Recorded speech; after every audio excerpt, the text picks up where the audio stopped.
Welcome to the Tea Factory podcast. Thank you all for stopping by and checking out this video today.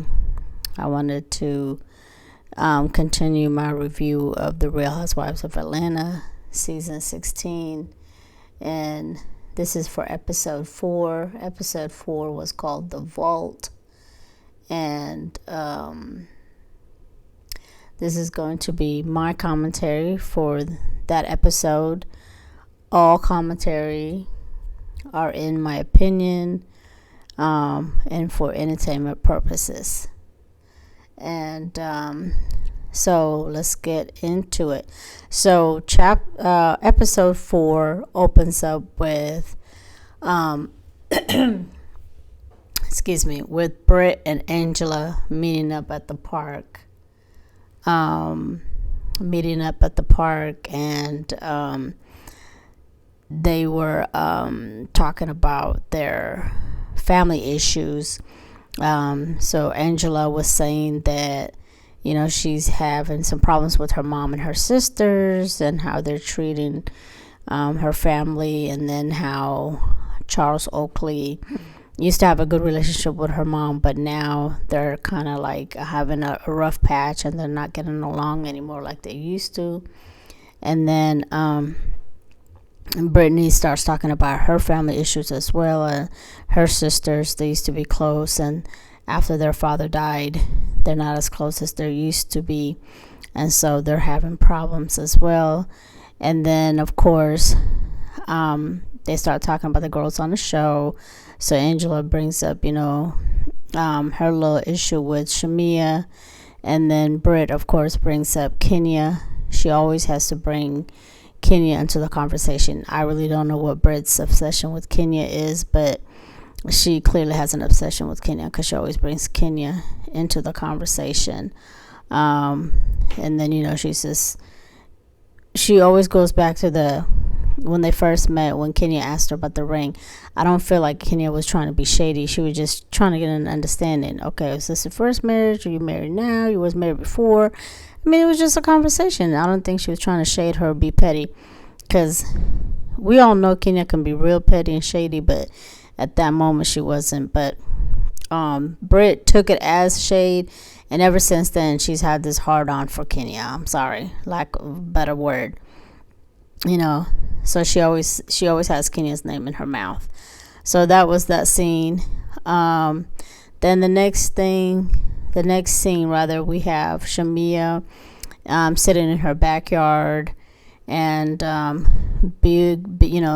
that big beautiful house with the pool. So she's sitting in the backyard, and her sister comes over to visit, and Shamia plays her song for her sister, and it's a cool song. I like it. And she tells her sister it was written by RL, who is from the group Next.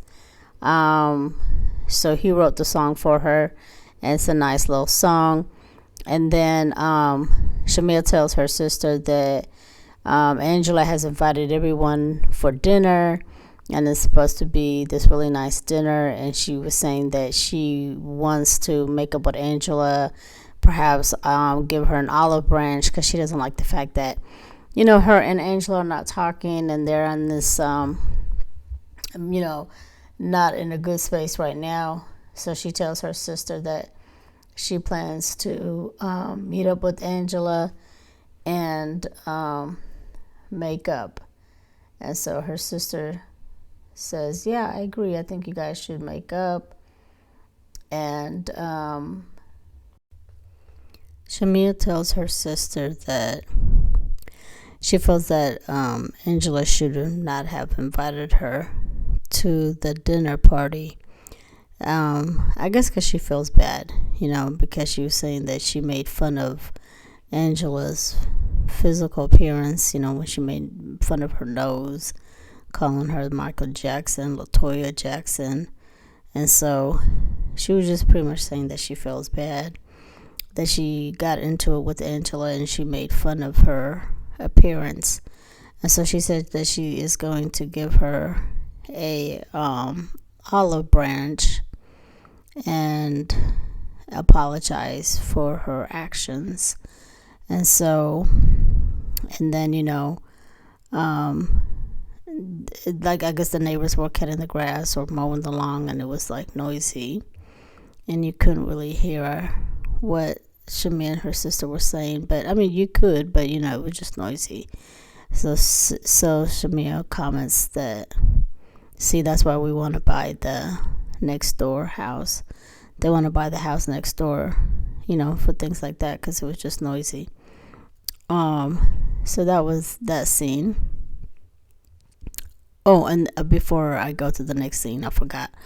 Also on this scene, Shamia was saying that, Angela takes up for Drew. She's always going up for Drew. And she said, I guess, that's also the same thing when people say that she always goes hard for Portia and takes up for Portia. So she understands that she feels bad, so she's going to apologize to Angela at the dinner. So that was that scene. Next scene, we have Portia at her office meeting with her staff. Her staff consists of Lauren, which is not her sister Lauren, but I think it's like a family friend. And then the guy, I don't know who he is. I don't even know his name. And then the other person was her cousin. And I believe her cousin passed away in August of 2024. I saw it on Portia's Instagram page that her sister had passed away. So rest in peace to Yolanda, Lonnie. Rest in peace. That was sad. But they never, showed or said what she died of or how she died. But yeah, so rest in peace to her. So anyway, so Portia's talking with her staff about go naked hair and pamper by Portia, which is our Portia's businesses. Portia says that the soft life is over for her. She's no longer married to Simon. She's going through a divorce. No longer a soft life. She wants to retire at a young age. So, and she wants to be the next Martha Stewart. So it's time for her to work hard and expand her business. So she said that she wants to go into home decor and things of that nature. So she's going to expand her business. And so that was that scene. Well, actually, I keep forgetting these scenes. And then, so the guy that was on the scene, he kind of made it like a comment saying that Drew had reached out to him, or Drew or Dennis, or both of them, to work with Drew. And he didn't really say in what capacity, but he said to work with Drew. And so he was saying that he didn't know that Dennis was Quincy Jones. And so he was just throwing some shade. But my thing is, like, we none of us knew that he was Quincy Jones, okay? Nobody knew he was Pharrell. Nobody knew he was Timberland. Nobody knew he was Jermaine Dupri. Nobody knew he was a music producer. So that's the $1 million question, and it was news to us as well. Although I do feel that Dennis is really just funding Drew's project. He's just the executive producer, and he's putting the money behind it. He's not writing any songs or writing any music. That's not what he does. So it's just a business investment. Like you said, they're doing business together. Next scene, we have Drew Sidora at her house, at her Ralph's house, because Ralph lives downstairs, So Ralph and the kids were outside playing, practicing football, and then the little girl asks her dad, Ralph, if her mom can join them, or she can play whatever they was doing. So Drew starts running. He says yes. Drew starts running. So he throws a little shade at Drew, and he's like, well, don't hurt yourself. Don't fall and tear your Achilles. How do you say that word? But anyway, he just was like, don't hurt yourself. Don't, tear whatever it was that she tore last time when she fell and hurt her leg or her feet. And I think that was like this is 16, so there was probably 14 or 15. So he just threw a little shade. So then, the kids go inside the house. So it's just Drew and Ralph talking. They talk about their divorce. they are wanting to hurry up and get divorced and have the divorce to be final. They don't want the children to know that they're going through a divorce. They want the kids to have a normal life. Drew says that she doesn't want anything from their divorce to be made public. She wants to keep things sealed. We don't know why, so it must be some tea behind that. And then, Rob says that one of the kids brought him some information about the divorce, and Drew was surprised. And, then she calls him a narcissist, and he's like, or the information that was brought to him, it said that Drew called him a narcissist, or that he was a narcissist. And so he was telling Drew that. And Drew says, well, you don't think that you're a narcissist? And he says, no, narcissists can't have feelings. So basically, they're just standing outside talking for a while. And then he leaves, and she goes back in the house. And, so he lives downstairs in the basement. And I'm thinking it's because he probably can't afford to get his own place. So that's why he still lives in the same house as Drew. So that was that scene. So next scene, we have Kenya Moore hair spa. Kelly and Kenya is at the hair spa, and Kelly comes to the hair spa with her bodyguard, and Kenya's asking her like, okay, why every time I see you always have a bodyguard? Why do you have a bodyguard? And then Kelly tells Kenya, hey, you have a mark and I have a mark too. So she explains to Kenya that her ex-husband was very abusive. She has a restraining order against him, so that's why she goes everywhere with the bodyguard, because of her ex-husband is abusive. And then they start talking about business. Kenya tells Kelly that she feels like she may have fumbled the bag in opening this Kenya Moore hair spa, and she was saying that she spent so much money. She feels like she spent Brooklyn's college fund on this. And she starts crying, and she feels like she may fail in this business. So then Kelly gives her encouraging words and tells her she's going to be okay, she's going to make the business. And then Kenya asks Kelly, how do you get people through the door? So they talk business, and it was nice that Kelly was being encouraging and giving her words of advice. So that was a real scene. You can tell it wasn't edited or scripted or practiced. That was a real scene. I like that scene with Kenya and Kelly. And it looks like Kenya and Kelly get along. They get along. Kelly's not trying to be something that she's not around Kelly. And Kelly makes Kenya feel comfortable to be herself. So I like their little friendship. Next scene, we have Britt. She meets up with her sister at a restaurant, and they talk about their relationship and how much they love each other and how much they miss being in each other's lives and in their relationship. And Britt expresses about missing her nephews, or her sister does. This scene I really didn't care too much about, but it's like I didn't like Britt's confessional when she says that her sister's jealous of her marriage or her relationship with her husband. And maybe because she doesn't have a man, so maybe that's why her and her sister have problems. But that's not the case. The reason why her sister and her are having problems per her sister is that every time her sister trying to talk to her, Mike is always around. He's always there. So she can't talk to her and have the relationship she wants to have with her sister because he's always around. And I do believe her sister. I don't believe her sister is jealous of her or her relationship with Mike or her husband. I think her sister just wants to have her relationship alone with her sister without Mike always being around. And I can understand that.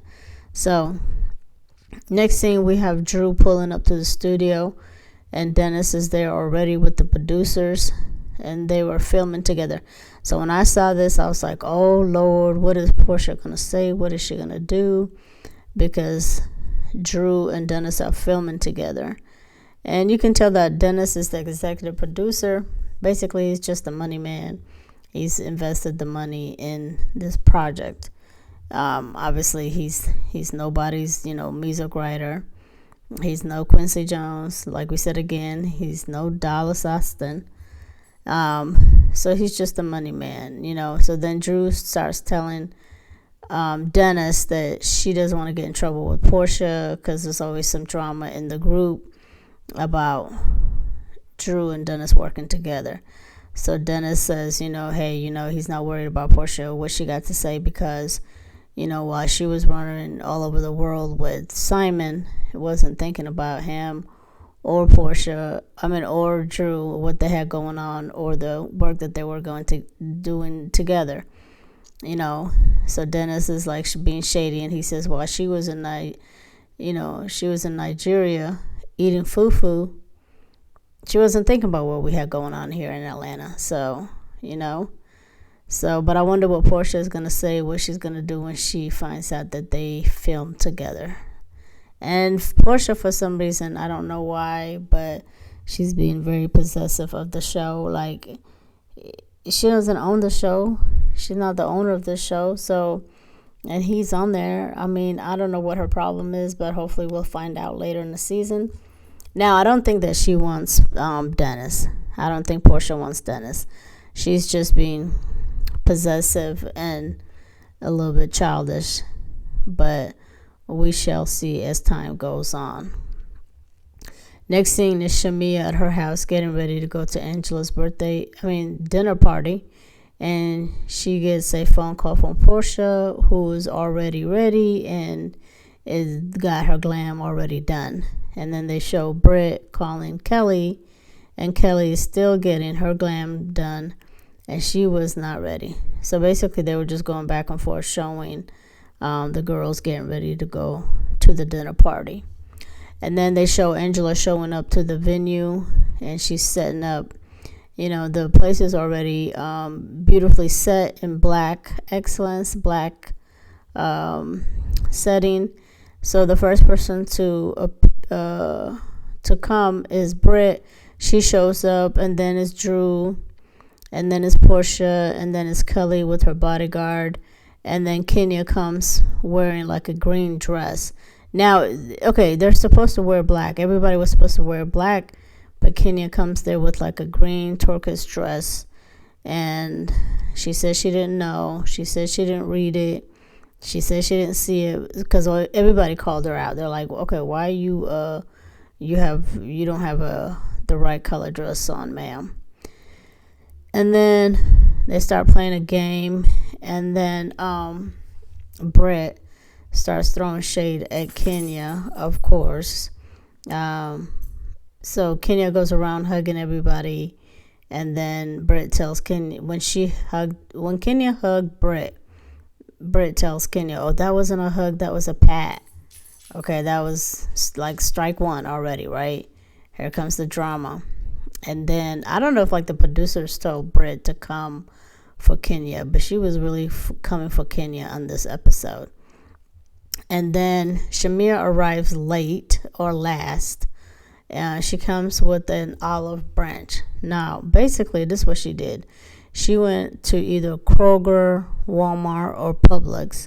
She bought some olive oil, and then she went in her backyard, found a stick in her backyard or front yard, somebody's yard. She found a stick. She put the stick in the olive oil. So she brought olive oil with the stick in it as an olive branch to Angela. It was cute and tacky at the same time, you know. So she apologized, and she said she was sincerely sorry for attacking her physical appearance, and it was just fun shade, and she wasn't trying to be mean. And Angela accepted her apology.